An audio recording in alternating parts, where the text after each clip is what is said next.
네, 이번 주에도 여의도 정치권은 참 이런저런 일들 많았습니다. 대정부 질의도 있었고요. 또 국회를 통과한 양곡관리법을요, 대통령이 거부하는 그런 일도 있었습니다. 다 정리하고 가겠습니다. 스튜디오에는 기본소득당 용해인 대표 나오셨습니다. 네, 안녕하세요. 용해인입니다. 네, 반갑습니다. 전화로만 뵙다가 이렇게 직접 뵙습니다. 네, 반갑습니다. 예. 자, 먼저 대정부 젊은 이야기부터 하겠습니다. 저는요, 이번 대정부 질의에 최고의 인물을 꼽는다면 저는 한덕수 총리를 꼽도록 하겠습니다. 한덕수 총리가 독도 얘기할 때 혹시 용 의원님 그 본회의장에 계셨어요? 본회의장에 왔다 갔다 하느라 실시간으로 현장에 있진 않았는데요. 근데 라이브로 중계를 계속 보고 있었기 때문에 저도 굉장히 좀 깜짝 놀라서 지켜봤던 기억이 있습니다. 예, 놀라셨다는 거죠? 네. 왜 그런 걸 했을까요? 저는 이제 이게 실언에 대한 질문을 이제 처음에 주셔가지고 제가 작가님한테 여쭤봤어요. 그러니까 이게 돌덩이 실언이냐 아니면 독도 실언이냐라고. 그러니까 이번 대정부 질의에서 한덕수 총리의 실언이 한두 개가 아니었다라는 점인데요. 일단 이런 여러 실언들의 핵심적인 공통점이 하나 있다고 저는 생각합니다. 공통점이요? 네, 그게 뭐냐면 총리가 국회에 국민과 싸우기 위해서, 국회와 싸우기 위해서 대정부 질의 자리에 나와 있다는 점입니다. 그러니까 독도가 우리 땅 절대로 아니다 발언 같은 경우에는 그러니까 이렇게 듣고 말아서 대답을 하는 게 아니라 어떻게든 무조건 야당 의원의 질의에 반박부터 하겠다라는 태도로 앉아 있다 보니 이런 실수가 나오는 것이다. 그러니까 일단 말할 때부터 그건 아닙니다. 이렇게 하려다 보니까. 네, 그러다 보니 이렇게 발생한 것이 아니냐라고 볼 수밖에 없고요. 이 국무총리는 국회의 대정부 질의 과정에서 국정 운영에 대해서 여러 가지 국민들의 어떤 우려와 어떤 관심사들에 대해서 충분하고 성실한 답변을 통해서 해소하고 이 국정 운영의 동력을 형성해 나가야 하지 않겠습니까? 그런데 한덕수 국무총리부터 시작해서 국무위원들까지 그런 것에는 관심이 없고 오로지 야당 의원들과 싸우는 것에만 관심이 있다. 좀 이렇게 볼 수밖에 없었습니다. 뭐 피해자 강제동원 피해자 문제를 좀 걸림돌 취급했었던 실언도 저는 마찬가지라고 보는데요. 이 자신의 책임이 없고 그 실언에 대해서도 오로지 국회와 국민들 그리고 언론들에게 책임을 돌리기 급급했다라고 좀 보고요. 똑바로 이야기하는 것보다 똑바로 듣는 것이 더 중요하다라고 오히려 이제 역정을 내시던데 저는 똑바로 이야기 안 하는데 어떻게 똑바로 듣나라고 되돌려 드리고 싶고 이제 국무총리라는 자리를 맡으셨다면 제대로 고민하고 제대로 말하기부터 할 줄 아셔야 되지 않겠나라고 말씀드리고 싶습니다. 총리만큼이나 많은 질문을 받았던 국무위원 바로 한동훈 법무부 장관이었습니다. 한 장관 팬도 많고요. 그만큼 또 요즘 그런 말이죠. 안티도 많고 갈리는 분이죠. 의원님이 보시기에 이번 대정부 질의에서요. 한 장관의 답변에서 건질 게 있는 대정부 질의셨습니까? 한 장관의 답변에서 건질 게 있었던 적이 없었던 것 같습니다. 언제도요. 일단 야당 의원들이랑 싸워서 정치적 존재감을 드러내는 것이 언제나 한동훈 장관에 대한 기억의 전부인 것 같습니다. 제대로 정책이 집행되고 있는지 국무위원으로서 무슨 일을 하고 있는지 설명하고 답변하는 게 이제 국민의 대표로서 국회의원들이 질의하는 것에 대한 답변의 태도여야 하는데요. 오히려 야당 의원들과 싸우는 것만 이제 국민들의 기억에 남는 것 같습니다. 한동훈 장관이 법무부 장관으로서 한 일 중에 기억에 남는 건 검경 수사권 조정에 대해서 권한쟁의 심판을 걸어서 헌법재판소로부터 이제 심판 청구에 자격이 없다라는 각하 처분을 받은 것 말고는 법무부 장관으로서 한 일이 기억이 나는 게 없어요. 그러니까 장관으로서 일을 하고자 하는 게 아니라 야당 의원들과 싸워서 정치적 존재감을 드러내는 데만 급급하다라고 좀 평가할 수밖에 없고 오히려 정치를 하고 싶으시다면 저는 장관직에 연연하지 마시고 국민들 앞에 좀 정치인으로서 제대로 평가받으시는 것을 좀 권해드리고 싶습니다. 지금 말씀대로라면은 좀 말씀하셨지만 싸워서 자신의 정치력을 보이고 싶어 한다. 그 얘기는 차기 총선을 노린 사전 포석을 대정부 질의에서 했다. 뭐 이렇게 들으셨다는 얘기인가요? 네, 뭐 총선에 나오는지 아니면 뭐 서울시장 선거에 직행을 하는지 뭐 여러 가지 썰들이 이제 여의도 정가에 이제 도는 것 같은데요. 처음에는 윤석열 대통령의 최측근이자 이제 검사를 하다가 바로 법무부 장관이 된 이제 사람으로서 좀 신선한 면이 있었다고 생각합니다. 그런데 계속해서 1년이 지나도록 어떤 강경 윤심파 그리고 헌법과 싸우고 국회와 싸우고 야당과 싸우고 국민과 싸우는 정권은 싸움꾼 이미지만 강해지고 있기 때문에 예. 국민들이 좀 피곤해하신다. 예. 그래서 사실 한동훈 장관이 굉장히 자랑했던 그 유능한 검찰의 수사력조차도 사실 최근에는 이제 불공정 시비, 무능력 시비에 이제 시달리고 있는데요. 박영수 특검에 대한 최근 압수수색에 대해서 여당의 전 최고위원조차 굉장히 공교롭다라고 평가하지 않습니까?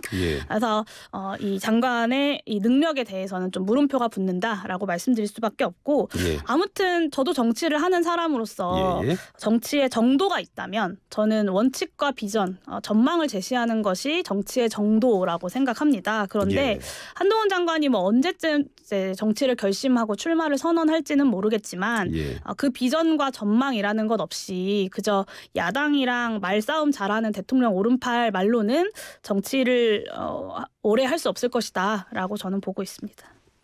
그런데 뭐 지금 집권 여당 그 의원들도 많이 보시지 않습니까?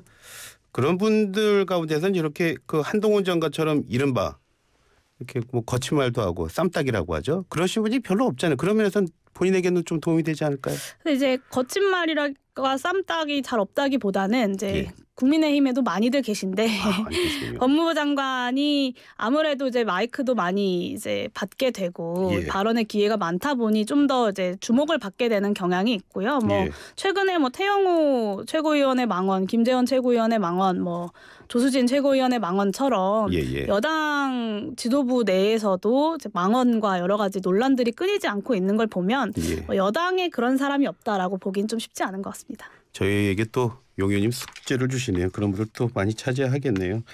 자, 민주당 의원들이 지금 후쿠시마 원전 오염수 대책단을 꾸려가지고요. 지금 일본에 머물고 있습니다. 여당에서 이런 말 하더라고요. 외교적 결례라고 말이죠. 용 의원님 보시기에는 어떻습니까? 외교적 결례입니까? 아니면 뭐 적절한 그 일본 방문이다. 어떻게 보십니까? 네, 핵심은 정부 여당의 동문서답과 이 해소되지 않는 의혹이 야당 의원들을 방해하게 만든 겁니다. 그러니까 외교적 결례라고 이제 대통령실과 여당에서 이야기를 하는데 사실 진정한 외교적 결례는 그 일본의 의원들이 일본 언론에 대통령이 한 말에 대해서 이렇게 저렇게 얘기하는 것이 더 큰 문제이지 않겠습니까? 그런데도 불구하고 이에 대해서는 전혀 외교적 문제 삼지 않고 대통령실에서 굉장히 조용하게 넘어가면서 이 야당 의원들의 방일, 자체적인 방일에만 이렇게 외교적 결례를 운운하는 것은 오히려 좀 적반하장이고 왜 이렇게 일본보다 오히려 야당 의원들에게 더 이렇게 냉정하게 평가하는가라는 의구심이 들고요.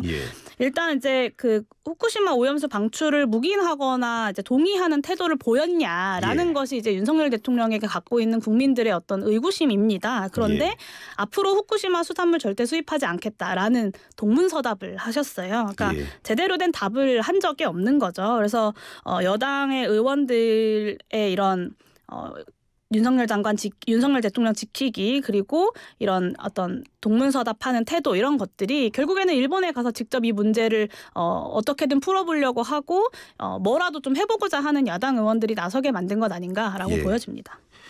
어제 이 시간에 그 현장에 있는 양이원영 의원이랑 그 버스에서 이동하는 과정에서 이제 또 전화를 드리고 그랬거든요. 그러면서 사실 좀 걱정이 됐었던 게 뭐 협조하는 좀 어려움이 있다라고 했는데 예상대로 어제 그 도쿄전력 임원진 면담 무산되고요. 또 그 우리 한일 의원연맹이 있으면 일본 또 이란 의원연맹 있지 않습니까?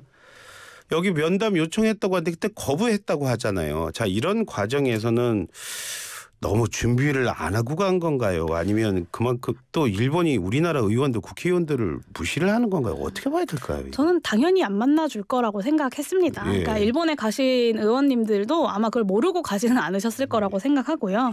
일본이 지금 선거를 좀 진행하고 있기도 하고 사실 일본의 의원들이 여러 가지 이제 언론에 터트린 말폭탄으로 인해서 한국의 이제 정치 상황, 특히 이제 한일 정상회담을 둘러싼 여야의 어떤 갈등이 이렇게 격해졌는데 그 일본의 의원들이 굳이 이제 한국의 야당 의원들을 만나서 대화하겠습니까? 뭐 뻔히 예상됐던 일이고 알지만 간 것이다라고 좀 해석할 수밖에 없을 것 같고요. 이 특히 후쿠시마 문제에 우리나라와 일본만의 문제가 아니라 전 세계의 사실 해양 생태계를 위협하는 문제입니다. 그래서 유엔과 같은 국제사회에서도 이 일본의 오염수 투기에 굉장히 거세게 반발을 하고 있어요. 그래서 좀 오염수 방출을 반대하는 국제사회와 우리나라가 좀 손을 잡고 예. 일본 정부를 전방위적으로 압박할 필요가 있다라고 생각하고요. 예. 저는 야당 의원들의 어떤 방일 역시 사실 일방적으로 대통령이 뭐 국민들을 설득하겠다라고 얘기했다. 그래서 마치 한국에서 이것들을 다 양해할 것처럼 이제 일본에서는 보도가 되고 있는데 예. 전혀 그렇지 않다라는 것을 일본 사회에 알릴 수 있는 어떤 압박의 방식이 될 것이라고도 생각합니다. 요즘 가장 많이 나온 얘기가요. 그 일본 의원들 마음속은 그렇지 않은데 지금 그 일본 선거가 있기 때문에 어쩔 수 없이 그냥 뭐 말을 못하는 거다. 예를 들어서 무슨 독도 문제에 관해서도 우리가 좀 너무한 것 같은데 좀 얘기를 해야 되는데 그러지도 못하고 뭐 여러 가지 거지가 있다. 뭐 이렇게 얘기하는데 마음은 그렇지 않은데 선거 때문에 그렇다. 그렇게 얘기하는데 막 그렇다면요. 뭐 한국과 일본 간의 관계라든가 뭐 독도 문제 뭐 여타 것들 선거 때 다 풀어놓으면 우리 아무 말도 못할 거다. 이런 얘기도 할 수 있는 거 아닌가요?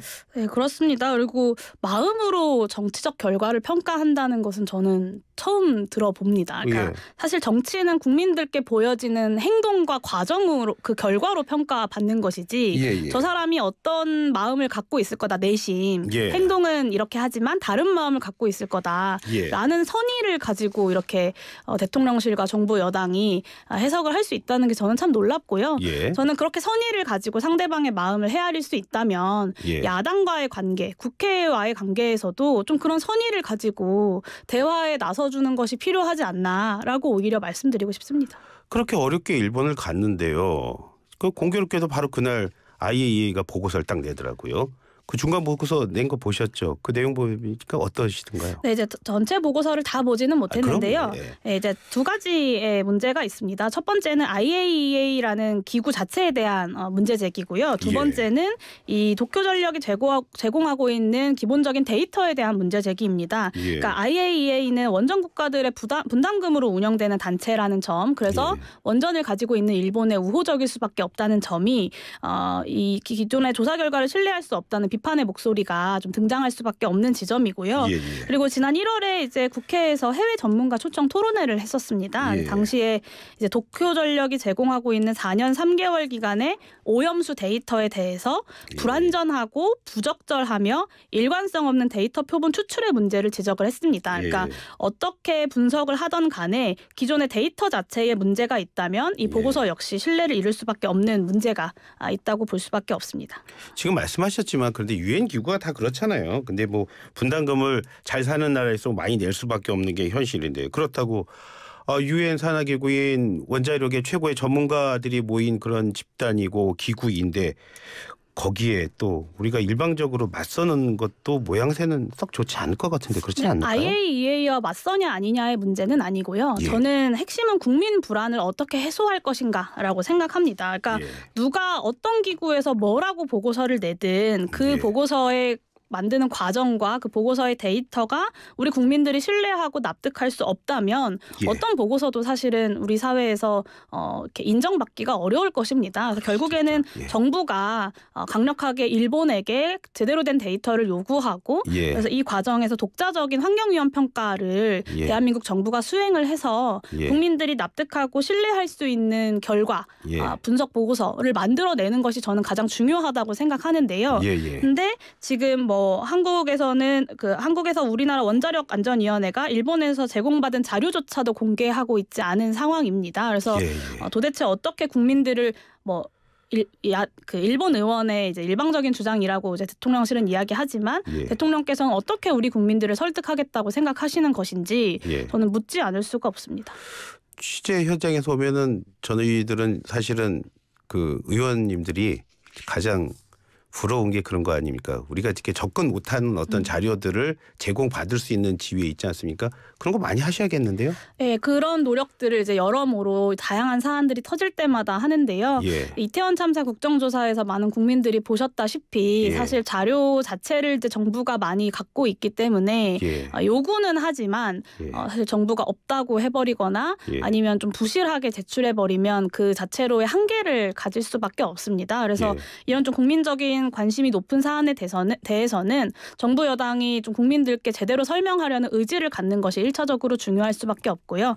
그래서 여당과 야당이 함께 좀 제대로 된 자료를 제출받아서 분석하고 국민들께 설명할 수 있는 그런 과정을 만드는 게 중요하다고 생각합니다. 의원님들도 그런 어려움들이 있었네요. 조금 전에 또 이태원 참사 말씀을 하셔서 이 질문 드려야 되겠습니다. 지금 이상민 행안부 장관에 대한 탄핵 심판이 시작이 됐습니다. 탄핵이 될까요? 저는 충분히 가능성이 있다고 생각합니다. 그러니까 159명이 사망한 대한민국의 참사에 대해서 관계부처 장관, 주무부처 장관에게 책임을 물을 수 없다면 앞으로 대한민국의 국민들이 과연 정부를 신뢰하고 살아갈 수 있겠습니까? 저는 이전에 뭐 이런 사례가 없었다고들 이야기하는데 사례가 없었던 건 이런 참사가 발생했는데도 지금까지 자리를 버티고 있는 사례가 없었기 때문입니다. 그래서 탄핵하기 전에 알아서 책임을 지고 스스로 물러나거나 경질을 했던 것이죠. 그래서 이번에 아주 이례적인 사례인 것은 절대 책임을 인정하지 않고 있는 이상민 장관과 윤석열 정부에게 그 원인이 있는 것이고요. 저는 탄핵의 가능성 충분히 있다고 생각합니다. 저는 법적인 과정을 봐서 그런지 탄핵이 좀 힘들 거라는 그런 생각을 개인적으로는 하고 있는데, 그런데 그렇다면 만약에 제 생각대로 탄핵이 되지 않는다면 그러면 탄핵 심판까지 간 이유가 바로 지금 말씀하신 대로 이태원 참사에 대한 책임을 묻는 거 아닙니까? 탄핵이 안 된다면 이상민 장관에 대한 면죄부를 주게 되는 건 아닐까요? 그래서 저는 그것에 대한 판단의 결과는 헌법재판소가 내는 것이기 때문에 국회로서는 그 결과를 기다릴 수밖에 없는 것이고요. 이렇게 159명이 사망한 참사, 그리고 분명히 책임이 명백합니다. 국정조사 과정에서 좀 드러났던 이 책임에 대해서 국회가 아무것도 하지 않고 넘어간다면 저는 그것 자체로 직무유기라고 보고요. 이상민 장관의 책임에 대해서 조금만 좀 자세하게 좀 설명을 드리겠습니다. 우리나라에 여러 가지 참사와 재난들이 있었습니다. 삼풍백화점 붕괴, 성수대교 붕괴, 세월호 참사 같은 마음 아픈 참사들이 참 많았는데요. 이런 참사들을 거치면서 계속해서 재난 대응 시스템들을 발전시켜 왔습니다. 그것의 핵심은 비전문가인 장관이 온다고 하더라도 시스템에 따라서 재난 대응을 할 수 있도록, 그래서 재난의 수습을 빠르게 하고 피해를 최소화할 수 있도록 하기 위함입니다. 그것의 핵심이요. 일단 재난이 발생하면 재난의 유형별로 주관 기간을 정합니다. 그것을 이제 시행령에 주관 기간을 정하도록 하고 있는데요. 행안부 장관 이상민 장관이 지난 청문회 과정에서 주관 기간을 정하지 않았다라고 시행령 위반을 실토를 했습니다. 그런데 제가 이것이 시행령 위반임을 지적을 하니까 바로 말을 바꿔서 1분 만에 아니다. 참사가 나자마자 바로 정한 거다라고 이야기를 했어요. 100번 양보해서 바로 정했다고 하더라도 이것을 주관기간을 정하면 바로 중수본을 설치하고 관계기관들을 연계하는 등의 대처들을 해야 합니다. 이상민 장관 이런 것들 하나도 하지 않았습니다. 오로지 현장에 가서 그 현장에 머무르는 것만 했습니다. 그러니까 우리나라 재난대응 시스템이 비전문가가 오더라도 제대로 대응할 수 있도록 구축되어 온 이 과정들을 이 이상민 장관 한 명이 모두를 다 무력화시킨 겁니다. 그래서 이 재난 대응 시스템이 전혀 작동하지 않았던 것, 그리고 이 과정에서 중대한 위법이 있었던 것이 있기 때문에 저는 충분히 탄핵의 인용 가능성이 있다고 생각합니다. 그렇기 때문에 부서 이름에 안전이란 말이 들어간 거겠죠. 그런데 지금 뭐 말씀하셨지만 의원님 그 이태원 참사 국조특위에 계셨잖아요. 현재까지 유족분들 소통하고 계십니까? 어떻습니까? 네, 이제 계속해서 소통을 하고 있고요. 지난 수요일이 이태원 참사 발생한 지 159일이 되던 날이었습니다. 희생자가 159명이었던 것을 이제 기억하면서 추모제를 했는데요. 그 자리에서도 또 유가족분들과 함께 인사를 나누고 이제 최근의 어떤 상황에 대해서 이야기를 나누기도 했습니다. 이태원 참사 특별법 제정을 유가족들께서 요구하고 계십니다. 독립적이고 실효성 있는 진상조사 기구를 통해서 명명백백하게 진상을 밝혀달라라는 요구를 하고 계시고 최근에 이제 시민청원 5만 명을 달성해서 소관 상임위원회에서 이것을 이제 심의하게 되는데요. 저는 이런 좀 국민의 뜻을 받아 안아서 이 4월에는 반드시 이태원 참사 특별법이 이 야삼당의 당론으로 발의될 수 있도록 좀 야삼당 공조를 견인해 나가겠다라는 말씀을 이 자리에서 좀 드렸습니다. 대형 참사가 나면 그렇잖아요. 이렇게 특히 유가족분들이 처음에는 피해자였다가 또 시간이 지나면 지날수록 또 제2차, 3차 피해를 또 받는 그런 경우가 있지 않습니까? 지금도 이태원 참사가 그랬고요. 그분들 지금 어떻게 지내고 계세요? 네, 굉장히 힘들어하시고 또 아직도 많은 눈물을 흘리시지만 그럼에도 불구하고 나의 이제 자녀의 죽음이 헛되게 하지 않도록, 그리고 이런 참사가 대한민국에 다시는 없어야 한다. 길을 걷다가 어떻게 159명이 사망하는 참사가 발생할 수 있느냐라는 마음으로 이제 전국을 다니면서 이 참사에 대한 제대로 된 진상 규명이 필요하고, 그 진상 규명을 제대로 해야 무엇을 바꿔야 되는지를 알고 대책을 마련할 수 있다라는 이제 국민들께 어떤 호소를 계속해서 하고 계십니다. 그래서 이태원 참사 특별법이 제정될 수 있도록 이 라디오를 듣고 계시는 청취자 여러분들께서도 좀 많은 관심을 보내주시면 유가족분들께 또 많은 힘이 될 것 같습니다. 혹시 체계적인 뭐 심리치료 받으세요? 그게 이제 국정조사 과정에서도 저희가 계속 제기를 했던 건데요. 이제 국가 차원에서 이제 심리치료 지원을 하겠다라고 했지만 그것이 제대로 작동하지 못하는 경우들이 꽤 있다라는 것이 159번째 희생자 이재현 학생의 죽음을 통해서 많이 드러났습니다. 그래서 이 부분은 좀 저희도 계속해서 좀 추적해 가면서 챙겨보려고 하는 중입니다. 예, 국회 얘기 좀 더 해보겠습니다. 50억 특검법이라는 거 있잖아요. 그렇죠? 네. 법사위의 소위 통과도 지금 힘들다 뭐 이런 얘기들이 나오고 있습니다. 왜 그런 거죠? 네, 일단은 팩트를 결단해야 된다라고 좀 말씀을 드리고 싶은데요. 정의당이 이제 자신들의 성과라면서 국민의힘과 정의당이 이야기해서 법사위에 이제 50억 클럽 특검법이 상정이 되었다라고 이야기를 하고 있지만 사실 국민의힘 입장에서는 패스트 트랙으로 야삼당 공조를 통해서 가는 것보다 법사위에 계류시켜두고 묶어두는 것이 더 나았기 때문에 사실 법사위 상정을 동의해 준 것입니다. 그런 취지에서 이 도이치모터스 주가 조작 사건에 대한 특검, 그러니까 김건희 여사와 관련된 특검은 빼고 50억 클럽에 대한 특검만 이제 동의를 한 것이기도 합니다. 저는 이제는 정의당이 패스트 트랙에 대한 결단을 해야 되는 시기이고 이 쌍특검에 대해서 법사위 트랙을 고수를 한다면 어떻게 이것들을 현실화시킬 것인지, 가능하게 할 것인지에 대한 로드맵을 정의당이 국민들께 제출해야 될 책임이 있다고 생각합니다. 그래서 좀 야삼당 공조를 강화하고 다시 재건해서 4월 중에는 패스트 트랙으로 반드시 이 쌍특검을 지정을 하자라는 제안을 이제 기본소득당에서는 하고 있습니다. 그 뭐 양곡관리법 얘기 나오면은 요즘에 그 양곡관리법 말도 어려운데 참 쉽게 하더라고요. 포퓰리즘 이런 어려운 말을 하는데, 그래서 사실은 포퓰리즘 얘기 나와서 MZ세대 의원님이라 꼭 진짜 질문하고 싶었던 게 있습니다. 뭐냐면요. 1,000원 아침, 1,000원 학식. 자, 이런 거는 포퓰리즘입니까? 아니면은 민생 돌보기입니까? 개인적인 말씀하셔도 됩니다. 네, 저는 이것을 포퓰리즘이라고 몰아붙이고 싶은 마음은 없는데요. 그런데 우리나라 정치가 손쉽게 생색내는 방법 중에 하나라고는 생각합니다. 그러니까 1,000원 학식이라는 것이 지금 대학생들에게 도움이 되겠죠. 당연히 도움이 되겠지만 핵심적인 문제, 본질적인 문제는 물가가 너무 오르고 있고 고물가, 고금리 이 상황에서 많은 국민들이 고통받고 있다.